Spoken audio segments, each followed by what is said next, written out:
Dear students, last video lo we have discussed one of the application of dimensional analysis is conversion. ఈ వీడియోలో I am going to explain you second application accuracy.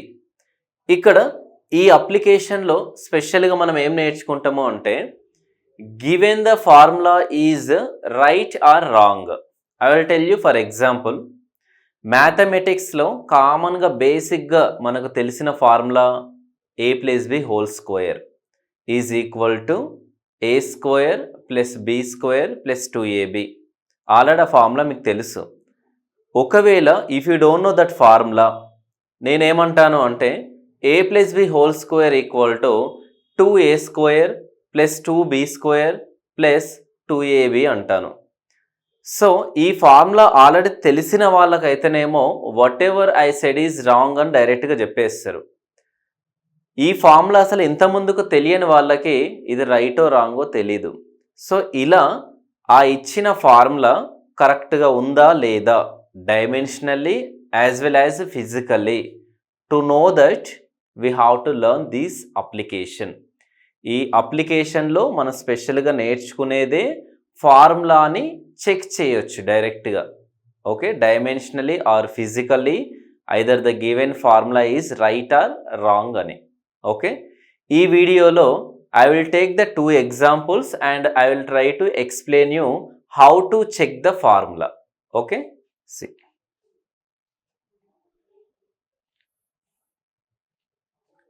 సరే, ఇక్కడ చూడండి. Check the correctness of the formula f equal to mv square by R square అని ఇచ్చాడు. ఇంతకుముందు చెప్పినట్టు if you know this formula before itself డైరెక్ట్గా చెప్పొచ్చు రైటో రాంగో. ఇప్పటి వరకు ఈ ఫార్ములా తెలియని వాళ్ళు కూడా ఇది రైట్ ఆర్ రాంగ్ డైరెక్ట్గా చెప్పొచ్చు. దట్ యూజింగ్ దిస్ అప్లికేషన్ ఎలా యూజ్ చేయాలో I will tell you step by step. చూడండి. సో ఇక్కడ f is equal to mv square by R స్క్వేర్లో మనం ఏం చేయాలి అంటే we have to find the dimension formula of force first. ఆ లెఫ్ట్ సైడ్ ఏదైతే ఉందో force, we have to find its dimension formula. Next we have to find the dimension formula of mv square by R square. So ఇక్కడ dimension formula of force as well as the dimension formula of mv square by R square రెండు ఈక్వల్గా ఉంటే dimensionally ఆ formula correct అని అర్థం. ఒకవేళ వచ్చిన dimensions ఈక్వల్గా లేకుంటే అవి dimensionally as well as physically wrong అని అర్థం. ఓకేనా? ఎలానో ఒకసారి చెక్ చేద్దాం. ఇక్కడ లెఫ్ట్ సైడ్ వచ్చేసి LHS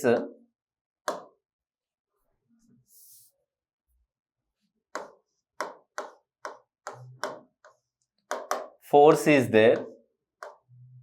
ఓకే, మనకు తెలుసు the dimension formula of force is ml t power -2. Okay, ఇప్పుడు మనము right side mv square by R square యొక్క డైమెన్షన్ ఫార్ములా ఫైండ్ అవుట్ చేద్దాం. RHS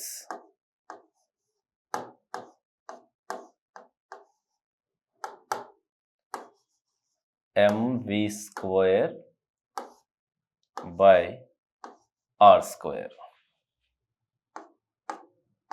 సో ఇక్కడ చూడండి, ఇక్కడ m అంటే ఏంది? Mass. What is the dimension formula of mass? m. So ఇక్కడ v అంటే ఏంటి? Velocity. we know that the dimension formula of velocity is lt power -1. ఇక్కడ v స్క్వేర్ ఉంది కాబట్టి ఆ lt పవర్ -1 కాస్త l స్క్వేర్ t పవర్ -2 అవుతుంది. Okay, in place of v square l square t power -2 by r square this one. Okay, ఇక్కడ L square as well as L square get cancel. మనకు mt⁻⁻2 వచ్చింది ఫైనల్గా. ఇదేంటి? The dimension formula of mv²/r². ఇక్కడ చూడండి, LHS side force యొక్క dimension వచ్చేసి ml⁻⁻2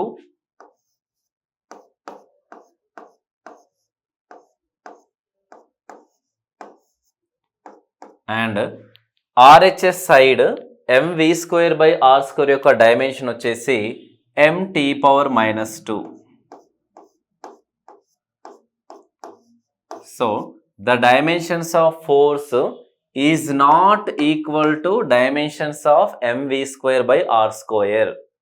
ఎలాగో ఇక్కడ డైమెన్షన్స్ ఈక్వల్గా రాలే కాబట్టి the given formula F = mv²/r² is dimensionally wrong. ఈ ఫార్ములా ఓకే. మరి ఏది కరెక్ట్ ఒకసారి చూడండి. ఇక్కడ ఎల్ ఎక్స్ట్రా ఉంది, ఇక్కడ ఎల్ లేదు.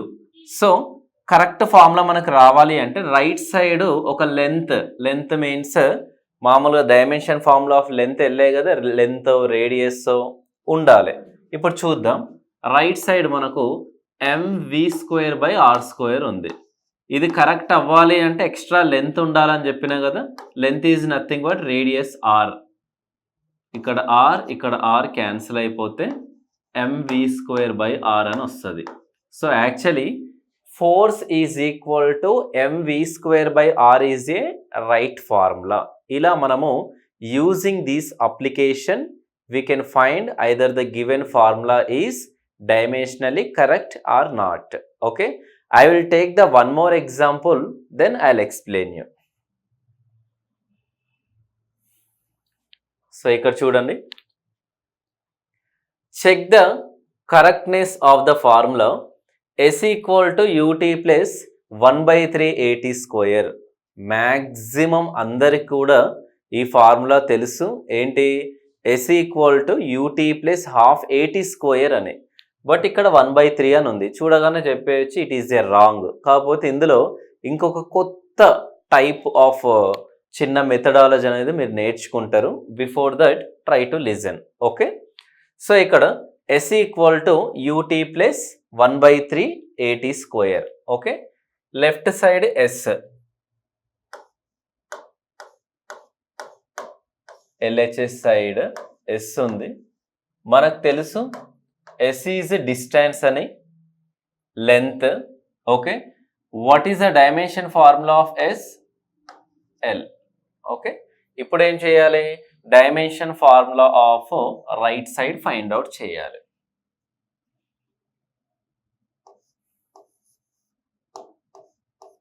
RHS రైట్ హ్యాండ్ సైడ్, మనకు రైట్ హ్యాండ్ సైడ్ ఏమిచ్చాడు? ut plus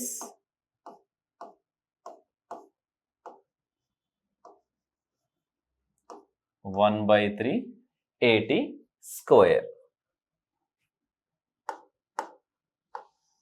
ఇక్కడ u is nothing but initial velocity. Whatever velocity it is, its dimension formula is L⁻⁻1.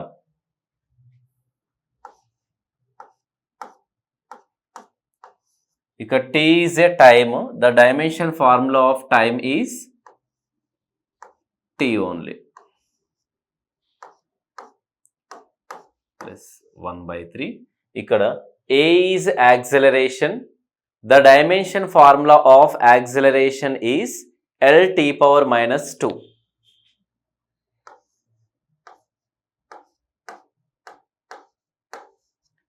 ఇక్కడ అగైన్ t² ఉంది. t is a time and the dimension formula of t² is t² only. So ఇక్కడ t⁻⁻1, one of the t get cancel. ఇక్కడ t² and t² get cancel. చూడండి L. ఇక్కడ ఒక చిన్నది ఏంటి అంటే డైమెన్షన్ ఫార్ములా రాసేటప్పుడు we should not consider the numerical value. ఇప్పుడు whatever we have taken this 1/3, అసలు ఆ 1/3ని మనం కన్సిడర్ చేయము డైమెన్షన్ ఫార్ములాలో. ఓకే. So plus L. మీకు తెలుసు కదా, according to homogeneity principle actually L plus L 2L జనరల్గా అయితే ఎల్ ప్లస్ ఎల్ 2L. నేను ఇప్పుడే చెప్పాను ఇక్కడ 1/3 రాయడం కూడా అదే మీనింగ్తోనే. Okay, we should not consider అని చెప్పనీకి. సో ఇక్కడ ఎల్ ప్లస్ ఎల్ 2L వస్తుంది. ఓకే రాద్దాం, L plus L 2L.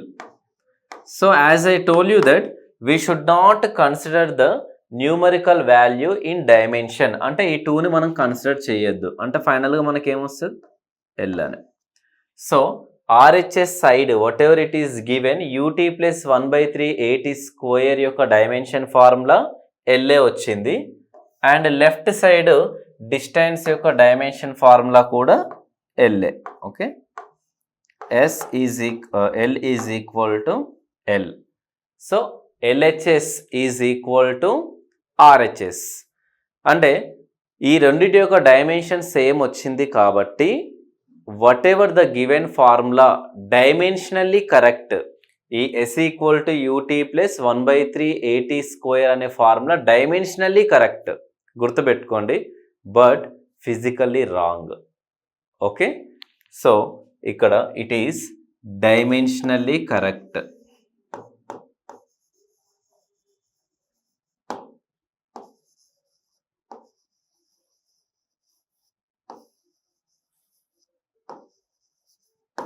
Physically wrong.